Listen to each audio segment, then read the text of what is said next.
Hello, everybody. Welcome to a special presentation by NLIHC and its Disaster Housing Recovery Coalition. I'm going to let folks join and get themselves situated before we get on and going with this, but just wanted to say welcome.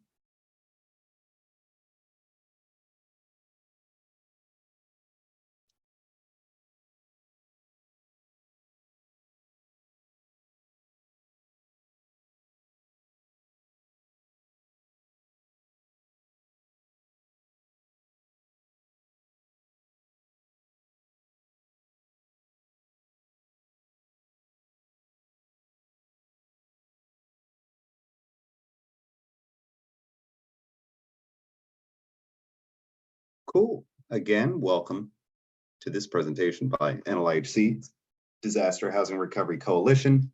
Going to give it just an extra minute or so to let folks hop on, but welcome.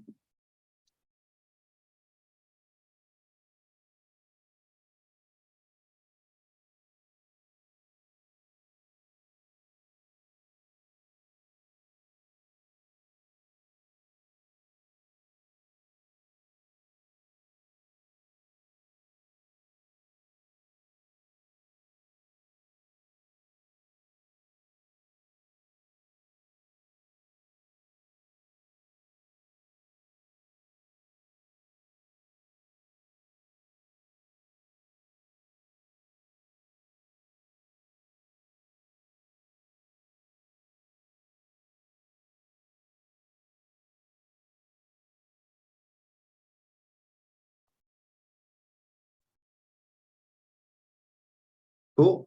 Well, I think we're good to get started. Again, welcome everyone to this special presentation hosted by NLIHC and its Disaster Housing Recovery Coalition. We have an excellent panel with us today to talk through FEMA's interim final rule on individual assistance equity. Just a programming note. If you have any questions ongoing throughout the presentation, you can pop them in the Q&A box. We'll have some time chiseled out of this busy schedule to get to them all. And just to answer the inevitable questions, yes, we will be sharing these slides after the presentation, and a recording of this webinar will be made available at NLIHC's website. So thank you for asking, and thank you for your interest in that. In addition, the chat box is open as well. So yeah, with that, I think we're good to get going. And before we get going, let me introduce myself. My name is Noah Patton, Manager of Disaster Recovery at the National Low Income Housing Coalition.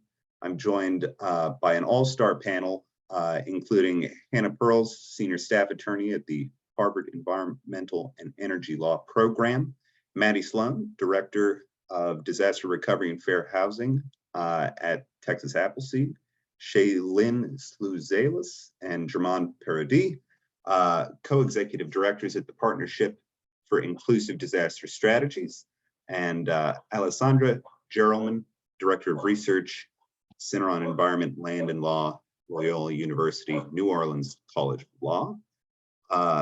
Yeah.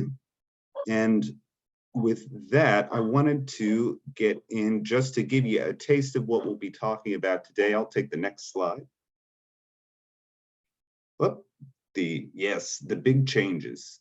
So we've been waiting, I myself have been waiting for these this interim final rule to come out for quite some time.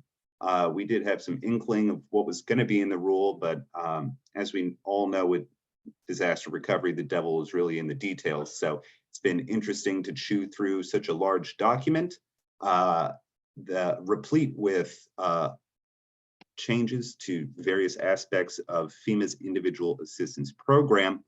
What we're going to be talking about today will be, the changes to the home repair assistance standard, talking about the treatment of insurance proceeds within individual assistance, talking about other needs assistance or ONA, some exciting changes there, as well as some application changes to the application process. I think we all know that if there ever was a government program I could pick that is in need of significant reform, it perhaps is the individual assistance program facilitated by FEMA. So a lot of these changes are going to have hopefully significant impact down the line in terms of ensuring that all disaster survivors receive the assistance that they need to fully recover. And with that, I think I'm going to stop prattling on about this and throw it over to Hannah Pearls to talk through a little bit more on the background of this rule and, kind of the legal authority that underpins it. Thanks, Noah. Hi, everyone. As Noah mentioned, my name is Hannah Pearls. I am a senior staff attorney with something called the Environmental and Energy Law Program, or EELP. We are a think tank that's based inside of Harvard Law School. And so we do research and analysis, and we pull folks together to think about legal issues. My portfolio is the environmental justice space, which includes a focus on equitable disaster preparedness and response. So really, really grateful to Noah for pulling us together. I'm personally very excited about this rule. I think there's a lot of really great stuff that's in this interim final rule that we've been waiting for a long time. Of course, there are things that we would tweak and things that we would change. We can talk about that later on. But I wanted to give you all the framing for a way of thinking about the rule. It is very long. And so legally, it's important to distinguish the different parts of the rule. So we have a long preamble, and that actually includes a lot of responses to comments that were submitted on a request for information that FEMA put out in June of 2021 on how to integrate equity into its program. So there's a lot of folks on this call that submitted those comments, and FEMA directly responds to a lot of those comments. So you can Control F for your comment number and see how FEMA responded potentially to issues that you raised back in 2021. So we have the preamble, which is all the text at the top, and then we actually have the new regulatory text, and those are the changes that are at the very end of the Federal Register notice. And so we're going to be talking about both during the webinar. It's important to note that the changes to the text of the regulation, those are legally binding. The preamble is legally persuasive. It's information about how FEMA intends for those changes to be implemented, what it was thinking when it was trying to make those changes. But what's in the preamble isn't necessarily preordained by the actual changes to the regulatory text. So we can talk more about that. There's some places in the slides where we've flagged, the way they're interpreting this isn't compelled by the new regulatory language. And so I just want to make sure we distinguish those two. There's another part of the rule that we're not going to talk as much about today. That's the regulatory impact analysis. And that will be in the docket at regulations.gov. We've thrown the docket number here. This webinar, as Noah might have mentioned, it's going to be recorded. It will be on the NLAHC website. EELP will also be posting an expanded version of these slides on our website. So hopefully all this information will be out in the universe for you to access afterwards. Couple more things to note about the interim final rule. Because it is an interim final rule, the changes will be effective immediately on March 22nd. That said, FEMA has set up a really long comment period. We have 180 days to submit comments, and so those are due on July 22nd of this year. Now, you might say, why submit comments if the rule is already going to be effective? There's still a lot of work, as Noah mentioned, that we have to do around implementation. And so your comments can help drive how FEMA implements this rule, where they see the existing protection gaps, what else they need to do to make sure these benefits actually reach disaster survivors. And the one pitch that I'll make is to make sure to include in those comments an affirmation of FEMA's legal authority to issue this regulation. So next slide, we'll talk a bit about that. So I'm happy to talk more about this. We'll also be posting resources on ELP's website about this. But when we think about legal authority, we think about two things, substantive and procedural. And the reason I flag this as something that's really important to include in comments is we have an election coming up. And if this rule is challenged, we don't know which administration is going to be defending this rule. And so we want to make sure that we as advocates really affirm and repeat that FEMA has the legal authority to do all these things as an interim final rule. So there's a couple ways you can do that. One is substantive. FEMA talks a lot about the clear congressional intent that we've seen in recent amendments to the Stafford Act to increase assistance to survivors. And they also lean on several of the racial equity executive orders that President Biden issued during the start and more recently in his administration. The other piece of authority that we want to think about is procedural. Why issue this as an interim final rule? Here, FEMA talks about an exception to the Administrative Procedure Act for grant programs. And so that's the exception that's applicable here, which is why you don't see the agency going through notice and comment rulemaking, though they will be accepting comments. And there is a previous FEMA rule that was issued before this one that talks about how the agency had changed its policy to say when we're doing grant-related work, we're going to be relying on this APA exception, and that's a change in practice, but still consistent with the Administrative Procedure Act. So I just lay that out here. Happy to talk more about it if folks have questions as they're crafting their comments. And we'll go to the next slide. I had to throw this in. This is from Dr. Samantha Montano. She writes the wonderful Disasterology newsletter. And I really just want to honor and acknowledge that what FEMA has done is extremely consistent with their overarching statute, the Stafford Act. And so this was a great meme about how, yes, FEMA can actually change a lot without waiting for Congress to amend the Stafford Act. There's already a ton of authority in the law. And that's what FEMA is relying on here. So I had to throw that in there. Thank you, Dr. Montano, if you happen to be on the call, for your wonderful meme and other research work. All right, next slide. And I think I'm going to be handing it off to someone else for home repair assistance. Maddie, you take it away. Hi, I'm Maddie Sloan with Texas Appleseed, and we do state and local policy change work on a wide variety of racial, social, and economic justice issues, including disaster recovery. And both the changes I'm going to talk about, home repair assistance and how FEMA deals with insurance proceeds, are really aimed at getting people back into permanent housing more quickly, which is good, which is something we all want. So the big news on home repair assistance is that applicants are no longer ineligible for home repair assistance because of pre-existing conditions or deferred maintenance. And for those of you who have not been fighting with FEMA about this for many, many years, how this has worked is, the old rule said that damage to someone's home was only eligible for repair assistance if it was the direct result of a disaster and if it was functional before the disaster. So, for example, if a hurricane damaged your roof, but it was already leaking somewhere else, FEMA would only pay for the portion of the roof it thought was hurricane damaged. And how this really worked out in practice was people were flat out rejected for home repair assistance. Usually it was called insufficient damage. The deferred maintenance pre-existing condition rule was in some ways unofficial.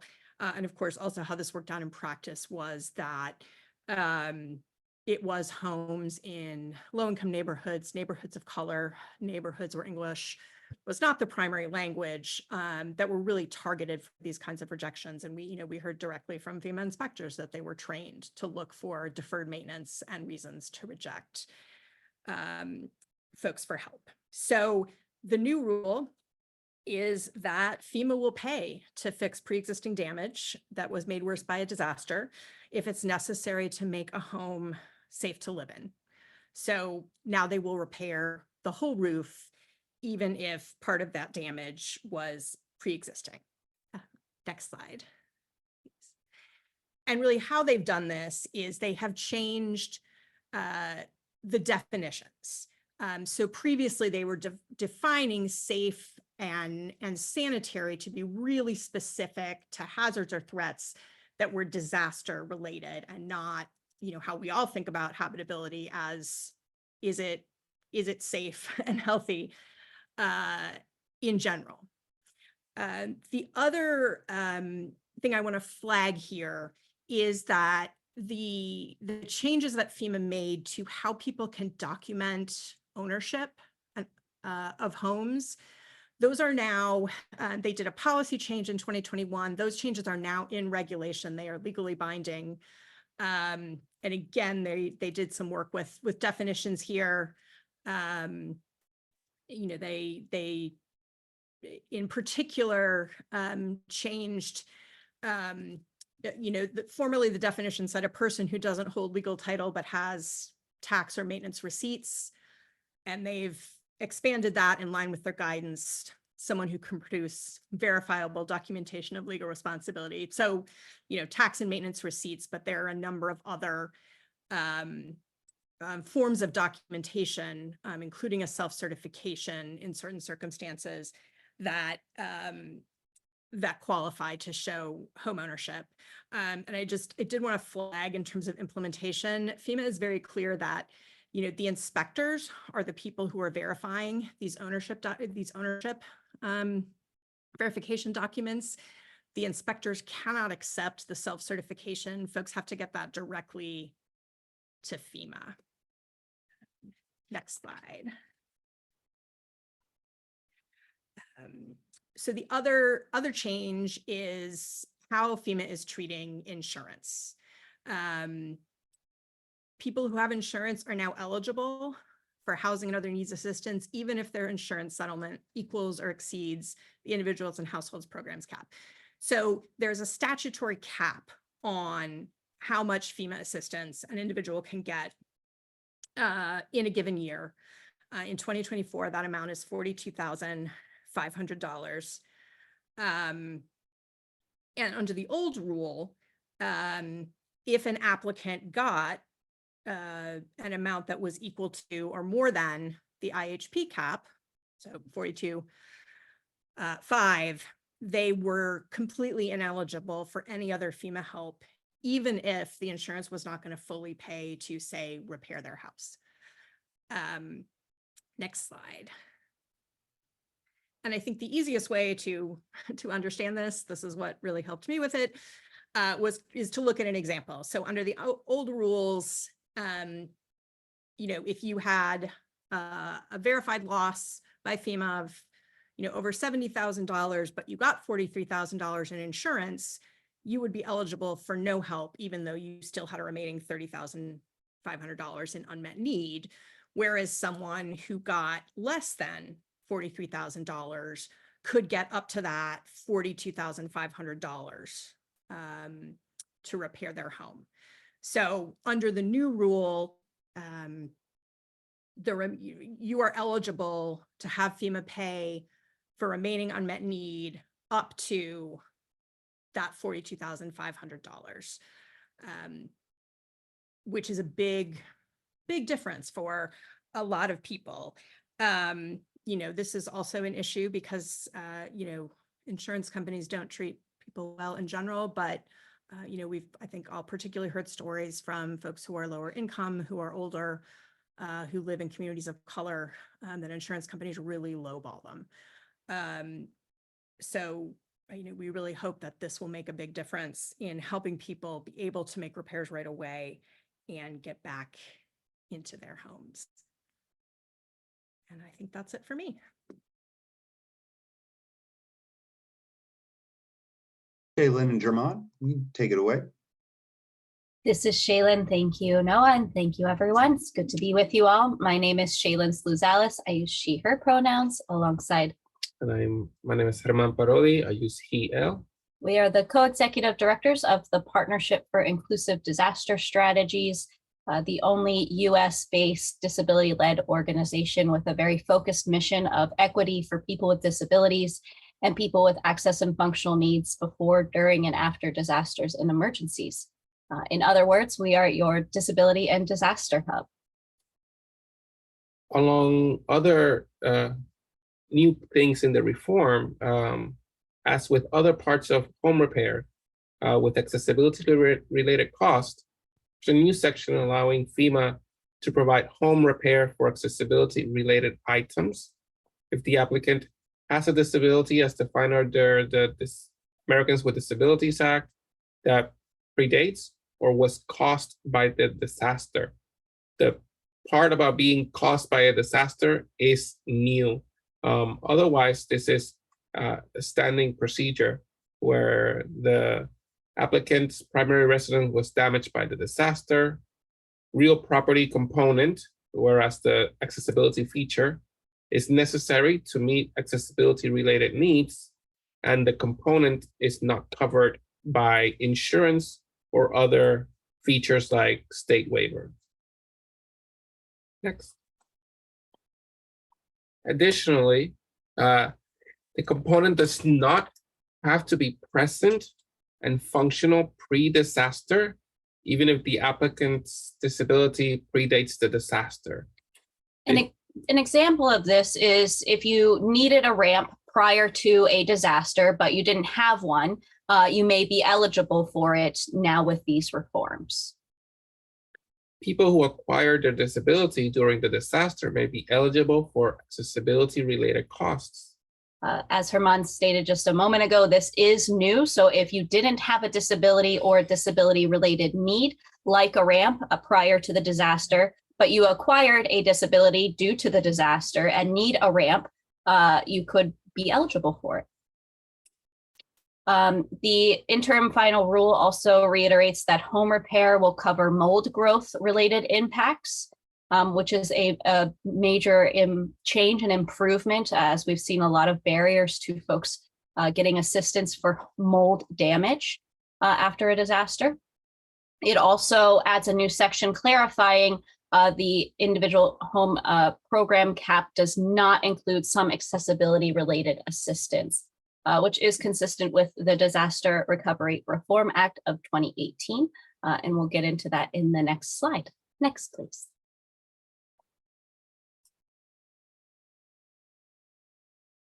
Next slide, please.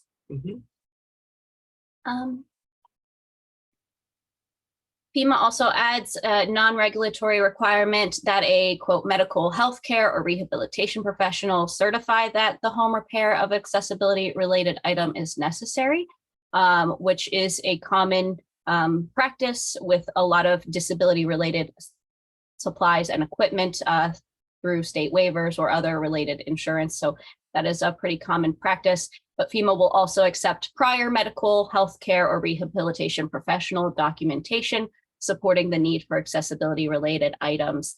There were some examples of even a therapist note, for example, being eligible for that documentation. There is some work that could be done around this section. As we know, a lot of folks may not have access to medical or healthcare related services and supports. So certainly some areas to look at as we continue to look at how this will be implemented in real time.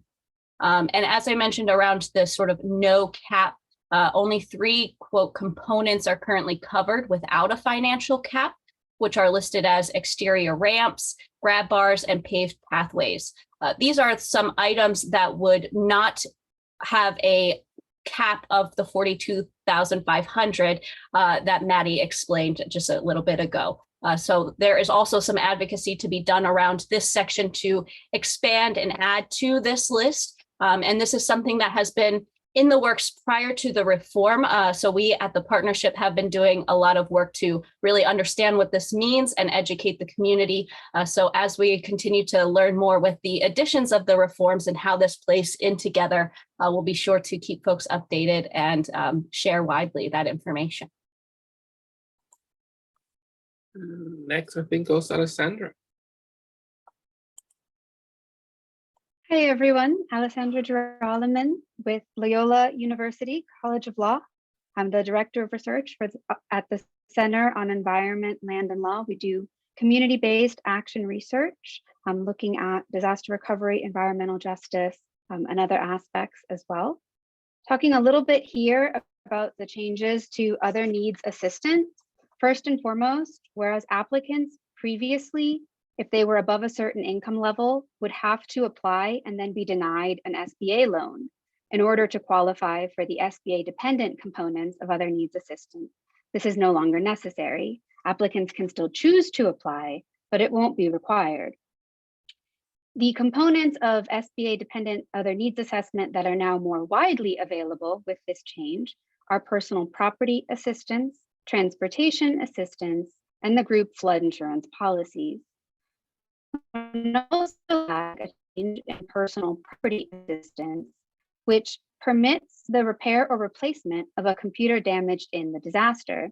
Previously, there were limitations on the use of this computer. Now it can be a computer used for any purpose, and additional computers may even be covered for others in the household if they're used or needed for work, educational, or accessibility purposes. Also wanted to note that removing the requirement to apply for and be denied SBA assistance does expand the number of persons who will be eligible for and receive the group flood insurance policies. This means that more applicants in special flood hazard areas will have this coverage. This is a 3-year policy that's covered.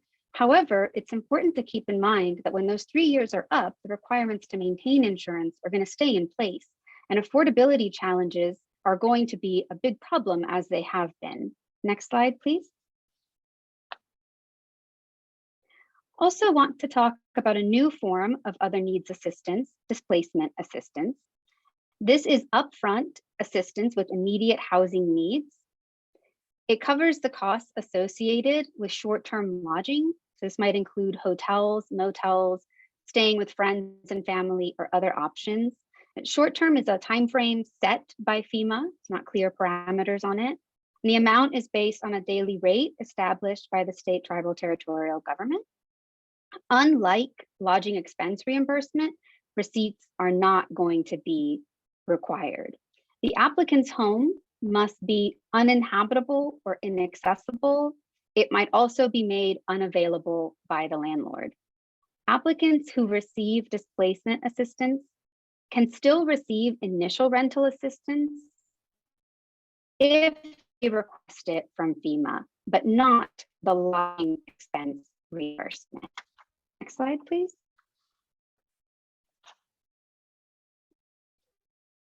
If we could go to the next slide, please. Finally, I want to talk about this new form of other needs assistance. This is the serious needs assistance. It's replacing what was formerly referred to as critical needs assistance, and it makes a $750 payment available. It's designed to address immediate needs related to sheltering, evacuation, or what's termed other emergent disaster expenses. So this would still include things like water, food, first aid, infant formula, diapers, personal hygiene items, fuel costs for transportation, or other transportation costs. This is mostly widely available.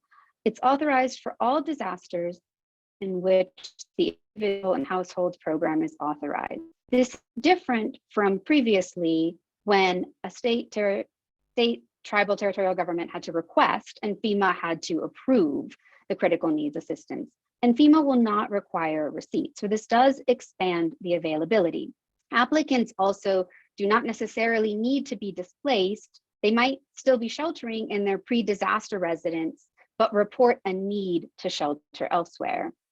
Applicants also must assert a serious need at the time of registration and request assistance. And note that there might still be some survivors who need to prove eligibility through additional documentation. So again, this does expand availability, but it's not necessarily entirely across the board. And with that, I think I'll pass it on.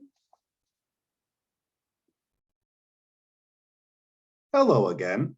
It is me, Noah Patton, from the National Low Income Housing Coalition. And wanted to talk a little bit about the application portion of this rule. There's kind of two major changes, and then I'll kind of flag a streamlining, we'll say, right at the end of this. But excuse me, specifically talking about late applications. Okay, so not many people, it is not, I don't think, very well publicized, but in the 30 days, currently in the 30 days after the expiration of the individual assistance registration, deadline, which is exactly what it sounds like. It's the deadline to register for individual assistance.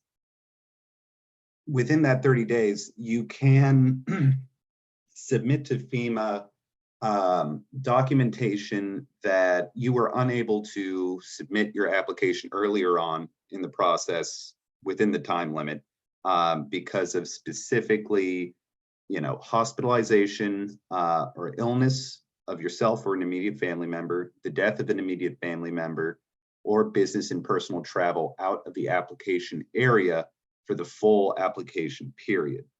So, you know, you'd have to send in like flight receipts and hotel stays at other places, you know, death certificates or doctor's notes and that sort of thing, along with a statement, you know, attesting to your absence during that time. Now, under this change, you know, within the 60 days after the application deadline, you now no longer have to submit kind of proof of, you know, your excuse for not filing earlier on in the process. And there's also an expansion of that list of available excuses, for lack of a better word. So now the new list includes things like incarceration, which I think is very interesting for folks working to support households with low incomes that are disproportionately victims of over policing, victims of being a victim of human trafficking, experiencing ongoing domestic violence situation, as well as major life events, which FEMA defines as birth or adoption of a child, foster care of a child, marriage, gender transition, or transition of a family member into a managed care facility. So again, so within all of this list, now you can kind of just write a statement attesting to that change, but you do not need to submit specific documentation for that. And that's within the 60 days after the application deadline. And again, a crucial aspect of this is going to be how does FEMA get the word out about this? And so specifically, I think, you know, we as advocates, you know, will need to like reiterate that when they say there is a close of the registration deadline, there is still room to submit an application in certain circumstances. And I'll take the next slide. Cool. So the appeals process is pretty bad overall. However, there is at least one nugget of good things in this rule specifically regarding this appeals process, and that is you no longer have to submit a signed letter along with your documentation, you know, attesting, you know, refuting FEMA's reason for denying you assistance. Previously, you'd have to, you know, draft a letter, sign it, attach it to the specific documentation. Let's say FEMA, you know, doesn't believe that you owned your own home prior to the disaster, even though, you know, there was a last will and testament giving you the home. You know, you would attach a copy of that will and testament and send it in. Previously, you'd also have to write a letter being like, hey, this is the last will and testament. You'd sign it at the bottom, attach it, send it in.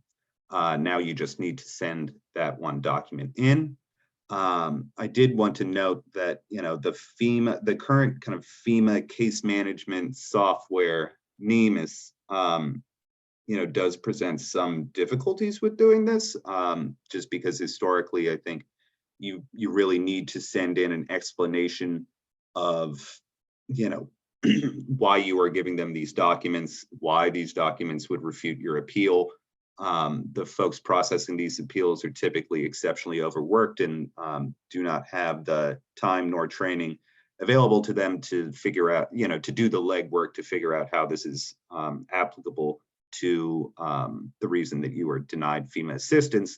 So I do think, you know, there's still some significant, in terms of like implementing this, you know, I think people are still probably going to want to offer written explanations for that, for, you know, the documentation that they're submitting. However, you know, the lack of signature at the bottom of that explanation will now no longer be a reason for a denial of an appeal, which I think is very good.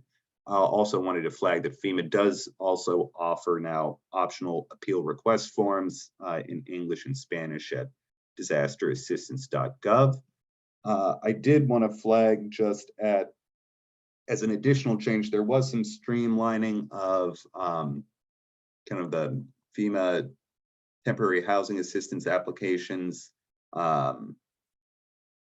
You know, I think ostensibly you will no longer need to show proof of pre-disaster income when determining your eligibility for continued rental assistance. That's rental assistance that's beyond just the 2 months that FEMA initially provides. There's also some tweaks to like what goes into your permanent housing plan that you're required to also submit when requesting additional rental assistance. Basically, it kind of staggers out the creation of that plan. So, you know, you won't be expected to have that plan kind of immediately upon applying for that program. But suffice to say that that's, you know, pretty, you know, nitty gritty in the weeds. So I didn't want to pull too much attention to it, but just suffice to say that there is some streamlining going on with FEMA's continued temporary housing assistance application as well. I'll take the next slide. Cool. So it says questions. We got a lot of time, which I think is a bit by design by me.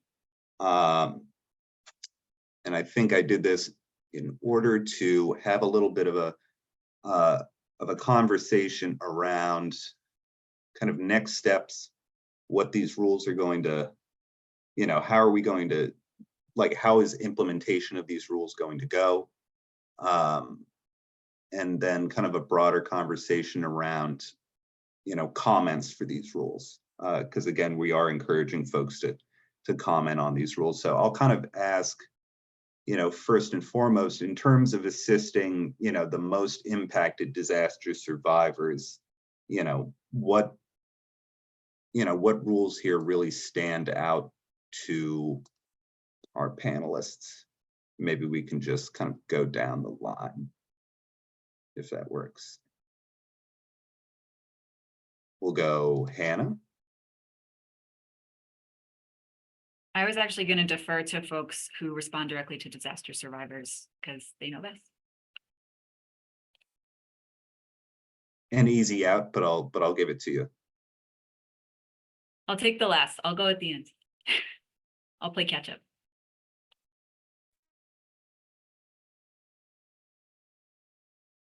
Well, this is Herman, and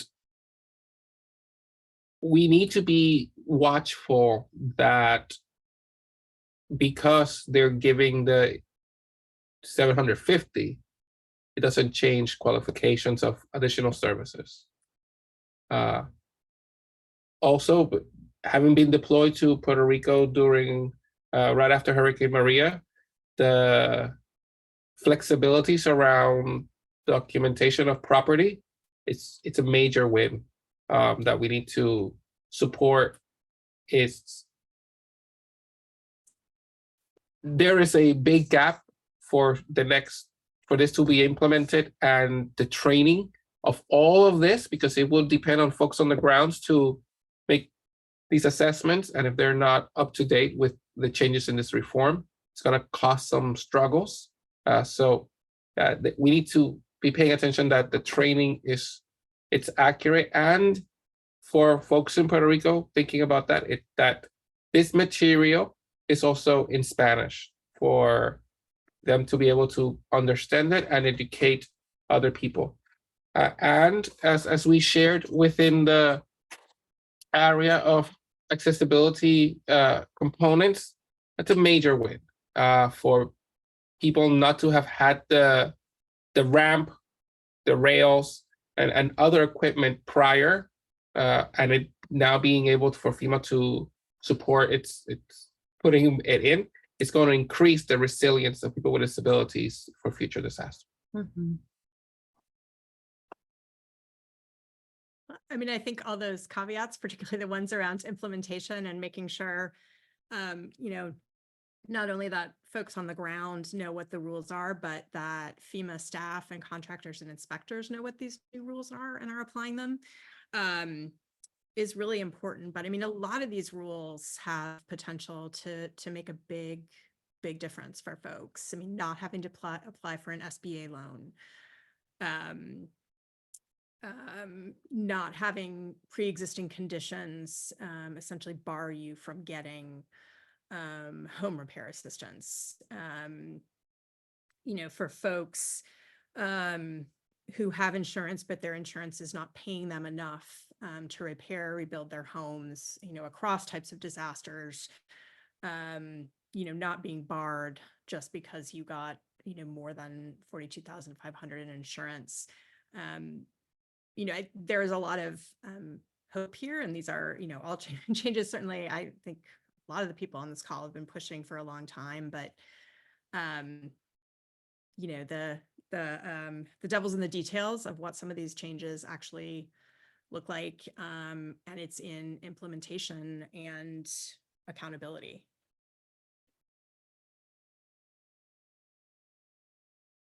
The only thing I'll add, I agree with what everyone said.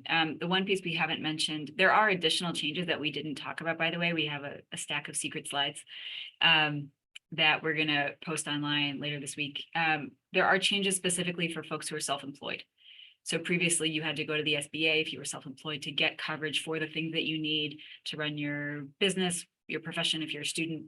And so now there are changes to help replace essential tools, which is a new definition in the rules, using IHP assistance, not small business administration loans.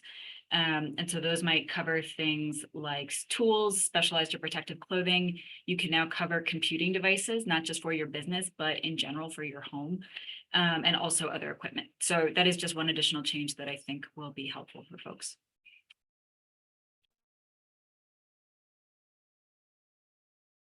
Yeah, I think, what do I think? I think that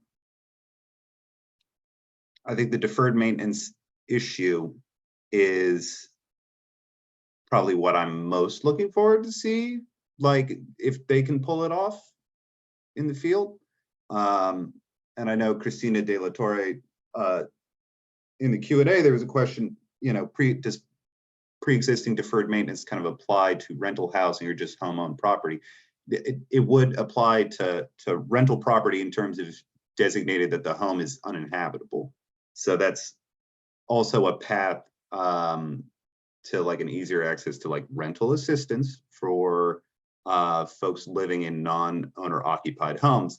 And, you know, I guess it's like a question of trying to,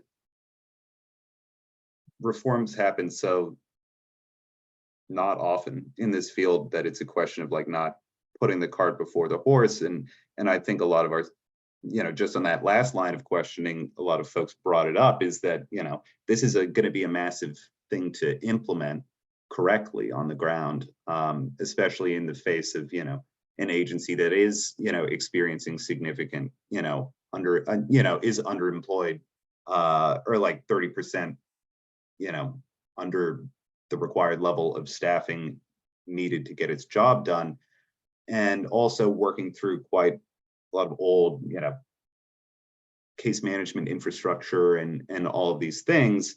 And so I'm wondering if folks could kind of flag some additional kind of implementation issues with some of these things. I could start here unless other folks want to jump in. I think there's two areas where there were significant comments submitted on the June RFI on equity, where FEMA has sort of kicked the ball down the road a little bit. One is language access, where there was significant comment on the inadequate provision of language access, in particular in Puerto Rico, but also other communities that are not Spanish speaking. And the response there is that, you know, FEMA is bulking up its staffing, particularly bilingual staffers for English, Spanish, but that is not sufficient to meet all of the needs that were flagged in terms of interpretation and translation services. The folks who don't even submit an application because they don't know how to access it, they never received outreach in their identified language. So I think language access in particular is a really important thing to drive home on in comments. The other piece is subsistence use for Indigenous populations in particular. There was a suggestion made in the interim final rule that maybe subsistence use could fit under the new category of self-employed assistance. And that's not what subsistence use is. And I think one thing that we can lean on is that after the rule was submitted to the White House for review in December of last year, the White House issued a new executive order. And that specifically calls on executive agencies to focus on how they can affirm tribal sovereignty and make sure federal resources are available for tribes. And that includes changing the way they give out money to make it easier for tribes to access federal assistance. And so for folks who have experience working with Indigenous communities, I would really encourage you to push on making sure that FEMA money can reach tribes without having to squish tribal needs, including subsistence, into this other bucket that doesn't make sense. So those are the two pieces, language access and subsistence. And for anyone who's interested in either of those, I'm happy to talk to you about drafting those comments.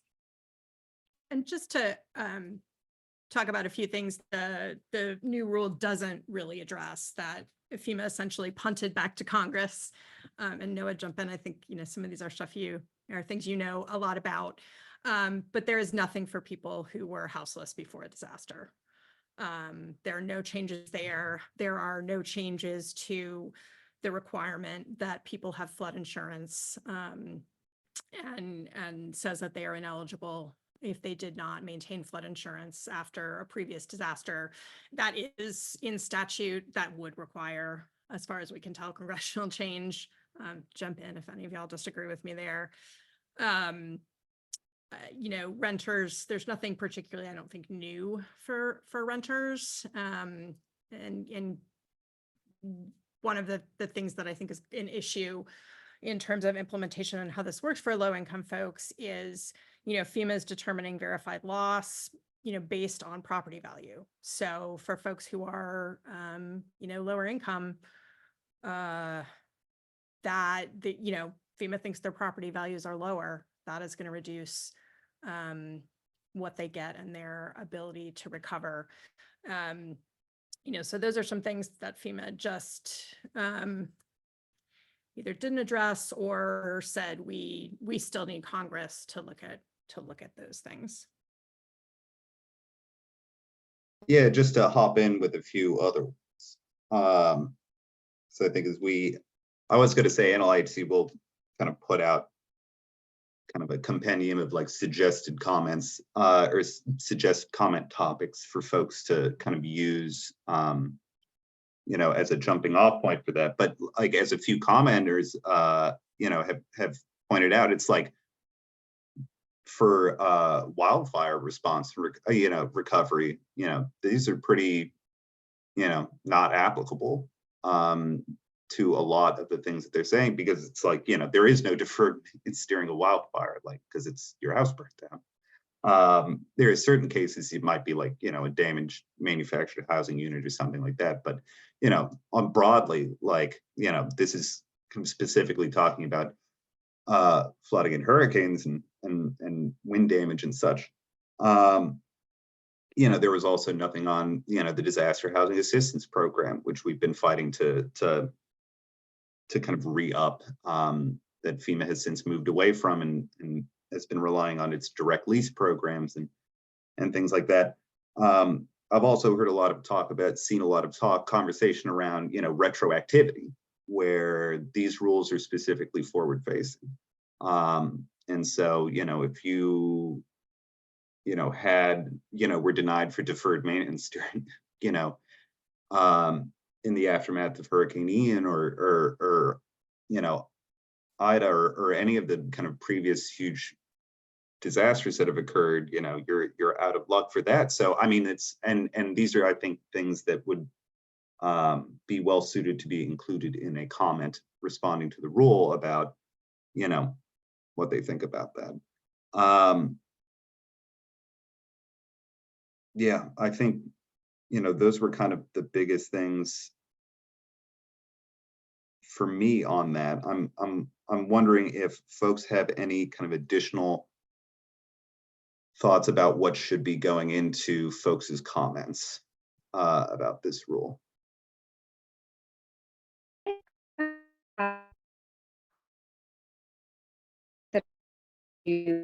how there may move forward in terms of NEMIS, right? Just the technical ability to do some of what's called for here. Knowing that it's going to take a long time, the IFR points to it taking years, and there's some real challenges to implementation there, and I think opportunities to comment. And I think to Maddie's point about flood insurance, I really don't think we can understate just how important it is to really account for the fact that many people are not going to be able to afford flood insurance, or may already have been out of compliance, may already not have been carrying flood insurance. And none of these changes will really make a difference for them.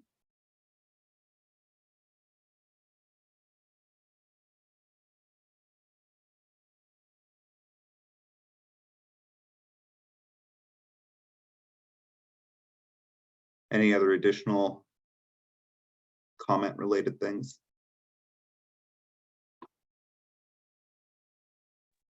This is one comment for the data nerds. I recommend that you dig into that regulatory impact analysis on regulations.gov. That's where you'll see FEMA's assessment of the cost of the rule, how and when it will benefit folks in particular who are low income. I will say there was a great comment about why FEMA did this and what the purpose is. We talked about it being equity oriented. I think it's important to note that this is not a rule about racial equity. And that's really important when we think about the legal vulnerability. That is, race is not mentioned in this rule at all. When we talk about subsistence, we're not talking about a tribal preference. This is about increasing access to federal assistance for folks who have been historically overburdened. That's the language in the executive order, or have had limited access up until now. And so I just wanted to make that distinction. We're not talking necessarily about racial equity, not because that's not important, but because that's not what FEMA's talking about. And that when you say the word race, unfortunately, in our current legal landscape, you put a legal target on that rule. So I just wanted to call that out. I'm happy to talk more about that. But we're really thinking through the durability of this rule. And we want to use the language that FEMA uses as we're pushing for changes that will help ensure we reach the communities that y'all are serving. Maddie, please fix whatever I just said. Well, no, I was just going to say the one, really great thing about the Stafford Act is it actually includes economic status as a protected class. It's the only law in the United States that does that. So, we certainly like to think that's an expanded opportunity to think about how can we be inclusive and equitable without, running afoul of the current, I will just call it the legal regime and leave it there. I mean, I'll to your point, Hannah, I mean, looking at this, I mean, I'm not sure if, the majority of these rules are even regarding equity, because they're kind of broad, they impact everybody. They don't, they're not designed to be specifically targeted to households with lower incomes than other disaster survivors. I mean, it's, it's good. It's still good, but it is not necessarily an equity move. It's more of a accessibility move, which, I'll take, given how often internally created reforms emerge from FEMA. But I do think, it's an important point to flag that, when we're talking about disaster equity, do we necessarily mean rules like this specifically, broadly? I mean, while some do, with the deferred maintenance and things, certainly that will be helpful, but, on the whole.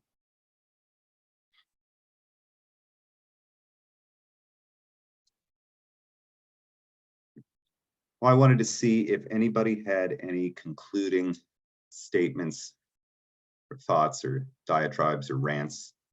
I did want to flag just for everybody, the stream of comments and Q&As have become so large that I've lost track of them, but suffice to say that I'm gonna look at all of them after this, and these questions and comments will be reflected in whatever materials we create surrounding these rules to help folks understand them and to help folks comment upon them. So I thank you, everybody, for commenting on those.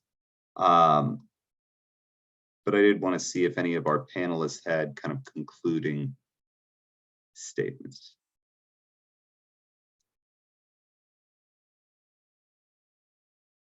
I'm going to selfishly make a pitch. Two pitches. One, it seems, at least in the way that FEMA responded to the comments on the RFI, that even if there was a coalition comment, they referred to that letter as one commenter. And so I would recommend, even if folks, want to submit the same text, you should each submit individually on regulations.gov.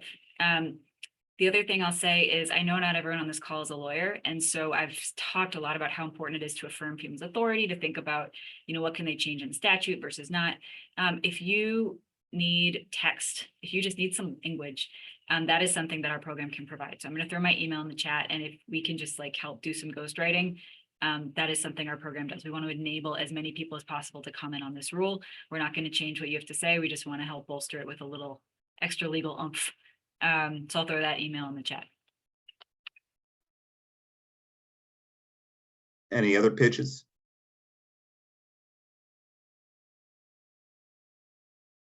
Well, I'll throw in a pitch for data and for FEMA actually reporting the data it said it's now collecting on race and ethnicity and other demographic information around applicants. That's something we have never had access to, and that's going to tell us a lot about whether this rule is actually increasing equity. And apologies for jumping in. Mrs. Arman, given the July 22nd timeframe to submit comments, try to watch for the first federally declared disaster before that time, and see how the nuts and bolts work in implementation. Hopefully we have an opportunity to do this, and write to FEMA in your comments how the implementation didn't go right. Hopefully we have that opportunity.